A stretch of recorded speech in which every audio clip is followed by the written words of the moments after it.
అట్లా కడితే మినిమం 10 లక్షలు అవుతుంది వాడు, మినిమం 10 లక్షలు. చీప్ అండ్ బెస్ట్ నాపరాళ్ళు, మామూలు నాపరాళ్ళు వేసి సింగిల్ స్టోన్లో కడితే 5 లక్షలు అవుతుంది. మామూలు నాపరాళ్ళు వేసి సింగిల్ స్టోన్లో కడితే, అంటే ఒక లైను రాయ. మామూలుగా గోడ కానీ ఇటు గడ్డానికి 2-3 లైన్స్ వేస్తారు కదా, సింగిల్ లైన్ గోడ కడితే అది ఊరికిన కొడితే ఇరిగిపోతుంది. కాబట్టి అట్లా సాధ్యం లేదు. సిమెంట్ స్టోన్ ఉంటుంది, సిమెంట్తో కట్టిన రాళ్ళు, అవి కడితే కనుక 7 లక్షల దాకా పడుతుంది దాంతో పూర్తయితే. అది ఒరిజినల్ లెక్క. ఇది నేను మొన్న మధ్యన ఒక రోడ్డు మీద వస్తున్నప్పుడు ఈ మేస్త్రి మాట్లాడాడు అనమాట వీటికి సంబంధించి.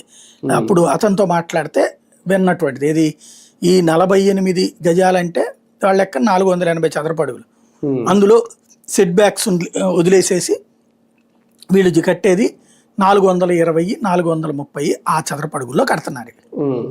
దానికి అయ్యే కాస్ట్ అది మినిమం. అది కూడా ఏంటయ్యా అంటే చాలా చోట్ల వాళ్ళు డబ్బులు పెట్టుకున్న వాళ్ళు కట్టించేసుకున్నారు. చాలా చోట్ల ముఠా మేస్తులు, ముఠా కూలీలు ఉంటారు కదా, వాళ్ళు మాత్రం కట్టేసుకున్నారు. వాళ్ళే తలా వచ్చేసి, అంటే పొద్దున పూట వేరే చోట్ల పనిచేసి సాయంత్రం వచ్చి తమ ముఠాలో పనిచేస్తున్న ఓ సభ్యుడికి ఇల్లు వచ్చేలాగా అట్లట్లా వాళ్ళకి వాళ్ళైతే కట్టేసుకున్నారు. అట్లా లేదా డబ్బులు ఉన్నటువంటి వాళ్ళు కొంతమంది, అంటే అప్రధనవంతులు కాక